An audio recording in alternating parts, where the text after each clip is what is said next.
Si hay algo que caracteriza a las personalidades que son muy tóxicas, muy demandantes, muy narcisistas, es que tienen una visión de la vida y de los demás muy egocentrada y muy egoísta. Narcisismo y egoísmo prácticamente se usa como si fueran sinónimos, pero realmente el egoísmo y el egocentrismo siempre son cosas malas. Quédate, soy Ana Sánchez, soy terapeuta y en este video vamos a ver un poquito más extensamente qué es lo que hace que algunas personas tengan una forma de egoísmo y egocentrismo tan tóxico, pero que también el egoísmo en cierta medida sea necesario para la vida, para la protección, incluso para la salud. Todas las personas tenemos la capacidad de buscar nuestro bienestar, nuestro crecimiento personal, y para esto contamos a nivel biológico con la capacidad de a todo lo que nos sucede, lo que vemos, la gente con la que nos relacionamos, darle un cierto valor positivo o negativo. Este valor positivo o negativo se lo damos muy de manera inconsciente a las cosas que nos pasan, a las cosas que vemos, a la gente con la que estamos, a las cosas que hacen las personas, a las que hacemos nosotros. Y este valor positivo o negativo está en función de qué tanto vemos que nos beneficia o que nos hace daño. ¿Cómo nos damos cuenta de ese valor? Por los sentimientos. Nosotros nos sentimos alegres, deseosos, entusiasmados, calmados, tranquilos, es decir, toda la gama de sentimientos positivos hacia aquellas cosas que nos hacen bien. Ya hay otra gama de sentimientos que son desagradables, que nos hacen sentir que algo nos hace daño o que algo que nosotros estamos haciendo nos hace daño. Estos sentimientos serían el enojo, el miedo, la culpa, los celos, la envidia, ciertos sentimientos que nos hacen que nos duela, los sentimientos que experimentamos cuando interpretamos que algo nos puede hacer daño son sentimientos negativos. El egoísmo sano hace que hagamos caso de esa experiencia emocional y que nos inclinemos más hacia aquellas personas, situaciones, cosas que nos pasan, acciones que podemos tomar que nos provocan sentimientos agradables, sentimientos positivos y que querramos poner distancia, huir, luchar, evitar a cosas que nos causan sentimientos negativos. El que esto sea así, el que tengamos sentimientos positivos ante cosas que nos hacen bien y sentimientos negativos ante cosas que nos hacen daño y que tratemos de tener más experiencias que nos provoquen bienestar o sentimientos positivos y huyamos de lo que nos causa sentimientos negativos, es una forma de egoísmo sano que es además esencial para mantenernos vivos. Sin esta capacidad no nos protegeríamos de aquello que es amenazante o que nos puede hacer daño o que nos puede lastimar o que no es muy sano para nosotros o que nos causa cierta repulsión o asco o algo que emocionalmente y sentimentalmente sentimos que nos daña. Entonces, si no evitamos ese tipo de cosas, podemos correr riesgos, podemos ponernos en situaciones peligrosas, podemos intoxicarnos emocional o físicamente. Es necesario que hagamos caso de esas señales. Y aquellas señales de paz, de tranquilidad, de alegría, de amor, de conexión, aquellas que nos hacen tener sentimientos agradables, buscar esas nos permitan desarrollarnos, protegernos, cuidarnos, incluso, por ejemplo, mantener la salud física, además de la salud emocional y la salud de nuestras relaciones. El ser capaces de hacer estas cosas también nos hace poder proteger a los nuestros, no solamente a nosotros y solamente a nuestro organismo. También nos hace, por ejemplo, poder colaborar como personas, como grupos de personas, con otra gente porque podemos empatizar también con sus sentimientos y darnos cuenta, por ejemplo, que como sociedad, como grupo, como familia, queremos sentirnos más seguros, más protegidos, más alegres, generar las condiciones que nos permitan a todos florecer, ser la mejor versión de nosotros, orientarnos a aprender aquellas cosas que nos pueden ayudar a tener más elementos para resolver problemas, para lograr objetivos, para tener un mejor, no sé, bienestar económico, por ejemplo, bienestar emocional. Y todo eso lo hacemos empatizando con los sentimientos que pueden estar experimentando las otras personas. Los sentimientos los podemos también tener empáticamente hacia el bienestar o malestar que algo puede provocarle a otras personas, pero cuando usamos los sentimientos empáticamente, también los estamos experimentando nosotros. Entonces, el querer que otra persona esté bien tiene mucho que ver con querer nosotros sentir ese bienestar de haber logrado resolver una situación que causa sufrimiento, resolver un problema, eliminar una amenaza, tener algo que ofrecer para aliviar el dolor de alguien. Todas estas cosas a nosotros mismos nos hacen sentirnos mejor, tener sentimientos agradables. En ese sentido, el egoísmo y el egocentrismo pueden tener un efecto positivo. Todo esto es parte de una tendencia biológica a mantener la vida. El instinto de promoción y preservación de la vida lo tenemos no solo todos los humanos, todas las especies. Y para esto es que se desarrolló la vida emocional de todos los seres. Pero, como en todo en esta vida, como todo en la naturaleza y como todo, el secreto está en la dosis. La tendencia a mantener un balance sano en la vida emocional, en las relaciones con otros, en las sociedades en sí, incluso por ejemplo el equilibrio necesario para mantener la vida de un mismo individuo, depende del balance entre dos opuestos. El egocentrismo y el egoísmo es algo que nos permiten preservar la vida si tienen un balance con su opuesto, que sería la compasión, el amor y el altruismo. Si te vas solamente hacia el puro altruismo y te olvidas de la autoprotección, del cuidado, de la preservación y promoción de tu propia vida, de tu propia salud, de tu integridad, de tu vida emocional, de tu seguridad económica, probablemente no vivas mucho tiempo, te puedes enfermar y te puedes exponer a una serie de abusos enormes. Pero si no existe el balance del egocentrismo y el egoísmo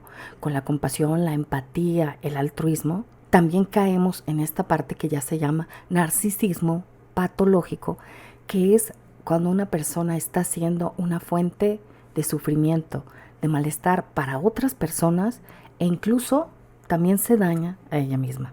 Si hay este desbalance entre altruismo y egoísmo, entre egocentrismo y compasión, entonces un ser humano no puede realmente colaborar con otros para construir un bienestar común, sociedades más sanas, familias más sanas, y al final esto también le viene afectando a la persona que es demasiado egoísta. Nos necesitamos unos de otros. Y cuando hay un excesivo énfasis en esta visión egocentrada y egoísta de la vida, las personas, lejos de ser un factor que fomente el bienestar de los demás y el suyo, pueden ser un factor que causa muchísimo daño. Y en este sentido, sí, lo malo del egoísmo y el egocentrismo está en la dosis, en la cantidad.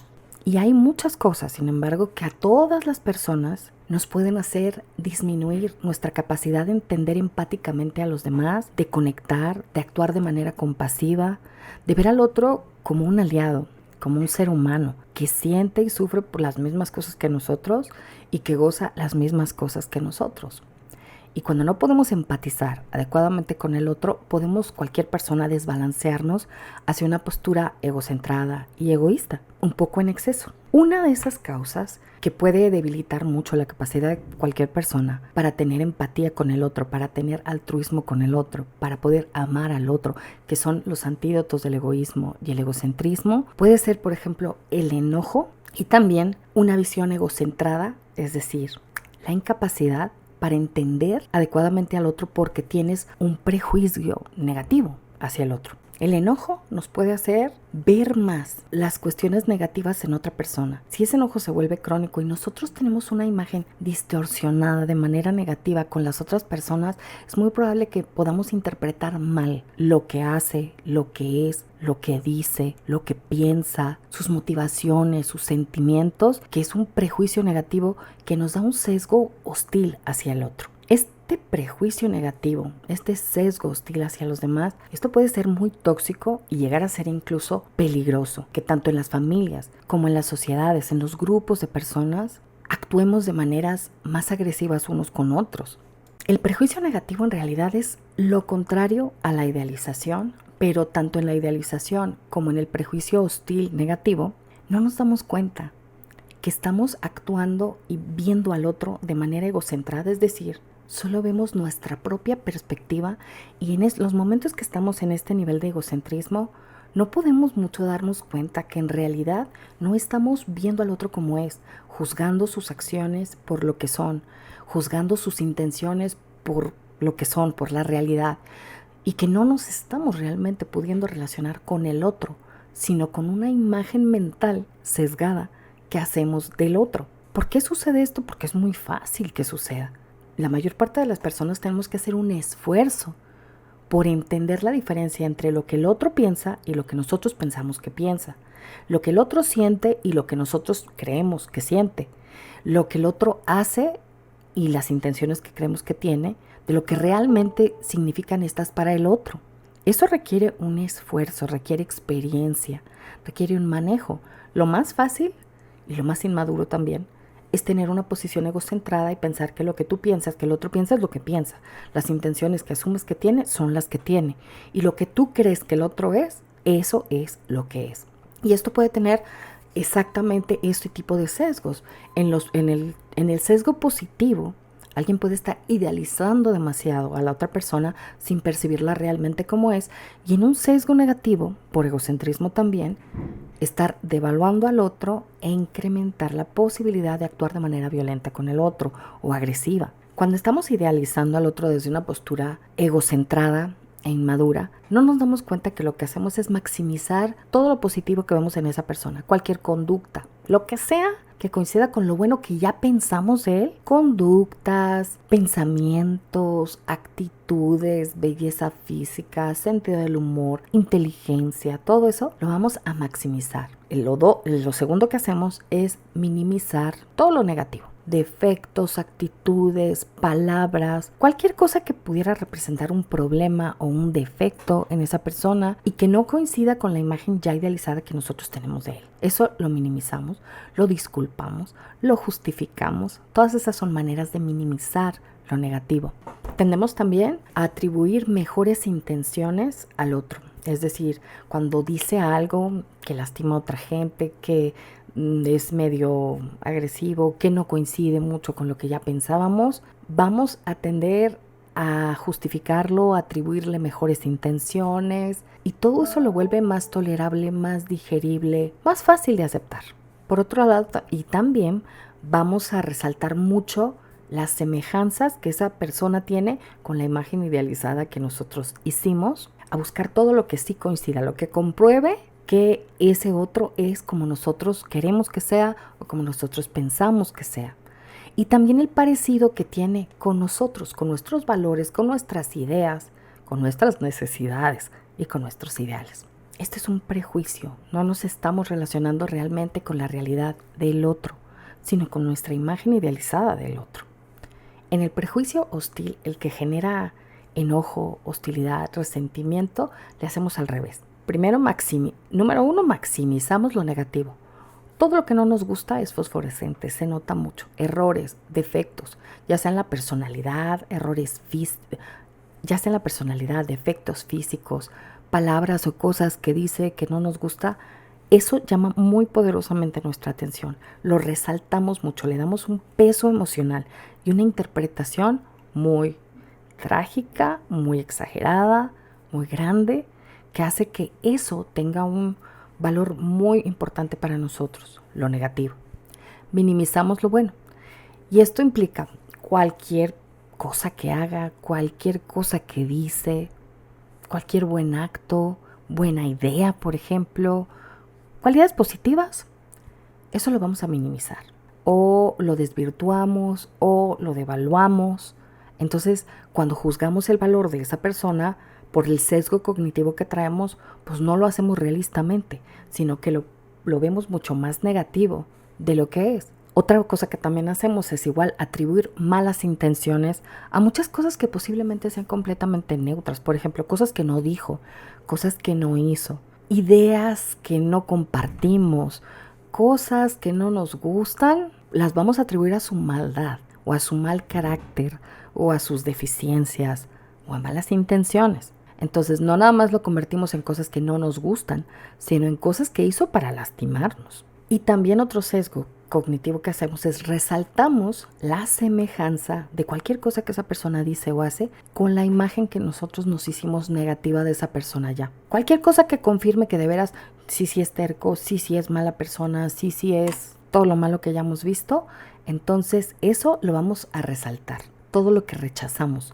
todo lo que no nos gusta, todo lo que consideramos rechazable. Y obviamente esto es algo que estorba muchísimo en las relaciones y que nos estorba como seres humanos, porque cuando hay un sesgo en nuestra percepción, ya sea que nos incline egocentradamente, cuando hay un sesgo egocéntrico en nuestra percepción del otro, nos va a estorbar para relacionarnos realmente con el ser humano que tenemos enfrente, ya sea por idealización o por devaluación. Pero cuando hay un sesgo en nuestra percepción que más bien nos hace devaluar al otro, verlo como el malo, es muy probable que no nos demos cuenta que las reacciones emocionales y los sentimientos que estemos teniendo hacia esta otra persona, más que ser por la realidad de cómo es esa otra persona, es por la interpretación que hayamos hecho. Estamos reaccionando mucho más a la imagen mental que ya tenemos, a la que ya habíamos construido. Y en el sesgo negativo, cuando una persona es muy egocentrada, muy egoísta, también tiende a enojarse más fácilmente con el otro, a rechazar más, a tener más actitudes violentas o defensivas, que no son realmente defensivas porque no existe el ataque. Hay una mala interpretación de los motivos y las conductas del otro. Pero este sesgo cognitivo hace que vean al otro como adversario, como peligroso, como enemigo, como cruel, como malo, como narcisista. Y eso puede hacer a cualquier persona interpretar mal muchas cosas, acciones, silencios, olvidos, cualquier cosa que otra persona no dijo o hizo como hubieras esperado, como crees que es lo correcto. De veras, incluso hasta lo que le faltó puede ser interpretado con este sesgo negativo. Y no nada más en el presente, sino pasa mucho también que en el pasado. Cuando hay un prejuicio negativo hacia alguien, todo lo que te haya sucedido con esa persona, todos los años atrás que hayas visto ese individuo, todo eso va filtrado por el filtro que actualmente le estás poniendo, por la percepción que tienes negativa de esa persona hoy. Y lo mismo es su futuro, ¿no? Si el sesgo es negativo, todo lo que haga en el futuro, lo que diga en el futuro, sus intenciones hacia el futuro, su conducta hacia el futuro se interpreta igual. Y aquí entra en juego otra capacidad que es muy importante para poder corregir este sesgo cognitivo que nos puede pasar a todos y que algunas personas que son muy egocentradas, egoístas, no tienen, y que por esa razón es que tampoco corrigen este error en la percepción, y es la capacidad de ser flexibles, de tener autocrítica. Muchas personas nos preguntamos si lo que estamos viendo en el otro como negativo, ¿lo estamos viendo? ¿Es real? ¿O estamos yéndonos por un prejuicio? A veces que lo hacemos consciente podemos corregir los errores en nuestra percepción y de este modo podemos aprender y podemos también no cometer los mismos errores varias veces con varias personas. Podemos intentar de esta manera entender perspectivas distintas a la nuestra, de otras personas, entender que nos equivocamos, que juzgamos a alguien mal, que usamos un prejuicio. Los prejuicios en sí son errores de pensamiento y los errores pues no nos damos cuenta hasta que hay algo que nos hace verlos, pero necesitamos la flexibilidad para poder considerar que tal vez nuestra perspectiva no sea la única. Y esto es algo que también es cierto, a veces nos puede predisponer a que más fácilmente nos hagan gaslight o a ser manipulables, pero por otro lado también nos ayuda a no ser narcisistas patológicos y a cometer este tipo de actos de abuso por prejuicio. Así que es necesario hacer ese proceso. Pero hay algunas personas que tienen una marcadísima inflexibilidad, aparte del egocentrismo y el egoísmo, para preguntarse si están percibiendo al otro de manera equivocada, siquiera considerarlo. Y estas personas entran en lo que el doctor Aaron Beck, que es un excelente terapeuta cognitivo y escribe un libro de esto que se llama Prisioneros del Odio, llama como exactamente personas que se vuelven prisioneras del odio. Cuando alguien está prisionero del odio hacia alguien más, tiene una tremenda incapacidad de ver más allá de su egocentrismo, de ver al otro como un ser humano. Y esta trampa mental produce muchísimo sufrimiento a los dos lados, tanto a quien todo lo ve negativo y odia al otro por un montón de malinterpretaciones y dañan la relación, porque el enojo y el odio son sentimientos que son sentimientos desagradables, son sentimientos aflictivos, no se sienten bonitos, pero también causan mucho daño a las personas a las que odia, porque al verlas como el enemigo, al verles las malas intenciones, al creer que lo atacarían o al creer que lo están humillando o ofendiendo, es muy probable que haga cosas que también lastimen a los demás. Este sesgo cognitivo es el que tienen muchas personas que tienen personalidad antisocial, que no quiere decir que no se junten con la gente o que no les importen los demás o que sean muy tímidos. Antisocial no es asocial. Antisociales hacen cosas para lastimar a otros. Son personas que son muy vengativas porque tienen este estilo cognitivo en el que fácilmente pueden lastimar a otros por una mala interpretación. No van a ser flexibles para checar si su interpretación del otro es negativa y actúan agrediendo con mucha facilidad. También suelen estar orientados mucho a tener el poder sobre los demás, porque por esta manera de pensar no pueden conectar amorosamente con los demás, pero sí pueden dominar a los demás. Es precisamente por este sesgo cognitivo que también pueden dañar tanto a otras personas a las que dominan, pero a las que atribuyen intenciones negativas. Y esto causa muchísimo daño porque a quien sea que es odiado por el otro de esta manera, no puede aspirar a ser escuchado, comprendido, ser visto como un ser humano, a que sus sentimientos importen, a que su dolor importe, porque ya lo tacharon como un bicho, como una cucaracha, como una mala persona. Esto es lo que hace peligrosa a la gente con estas tendencias narcisistas, egocentradas, egocéntricas, y que pueden llegar incluso a hacer actos contra los demás sin culpa ni remordimiento porque los ven como muy menos que humanos a cualquier otro, al que ya le atribuyeron esta etiqueta de no humano, maldito, perverso, etc.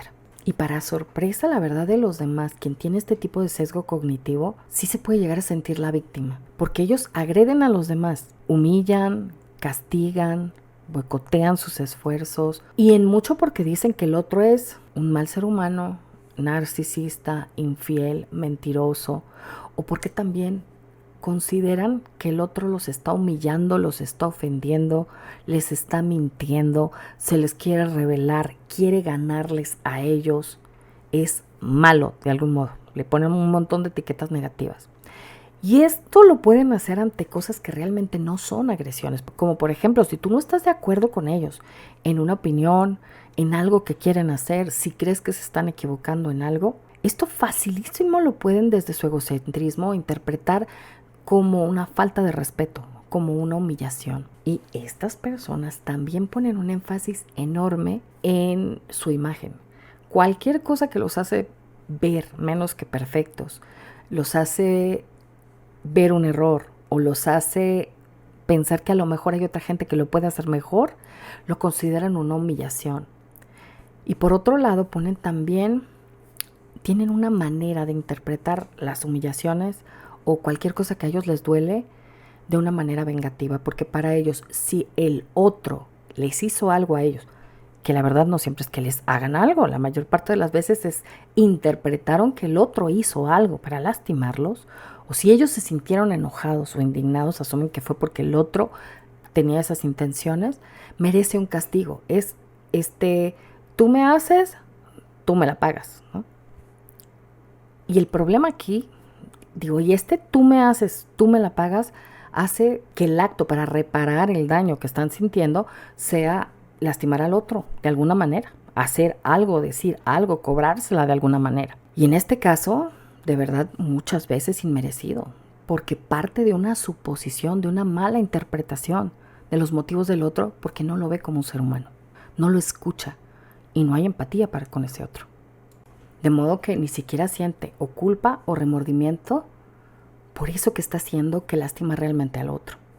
Ahora, el énfasis en la imagen y el poder que tienen este tipo de personalidades hacen también que cuando cualquier cosa los hace ver mal o cualquier persona tiene un comentario que les haría resaltar un error, algún defecto, alguna cosa que hicieron equivocada, algo que se podría haber hecho mejor, fácilmente lo tomen como intencionalmente algo que los está ofendiendo, los está humillando y por eso se sienten muy enojados.